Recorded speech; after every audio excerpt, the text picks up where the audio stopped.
For the record, Mr. Chairman, the invitation that was sent to the former president and was answered by Attorney Delga was before the presence of the former president in the Senate. And he has promised us, this committee, through his letter, that after November 1, he will be present in today's hearing. Ano to? Naglulukuhan tayo dito? Well, in fact, I will not discuss and argue with our colleague, Congressman Kit Flores, with regards to the content of this second letter. But, malinaw po, Mr. Chairman, na naglulukuhan tayo dito.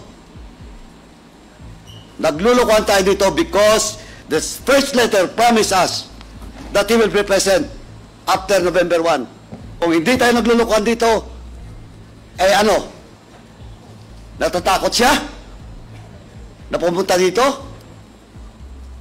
Ay, sabi, Mr. Chairman, that's why my first motion was to issue a show cause order for Attorney Delga to answer both letters.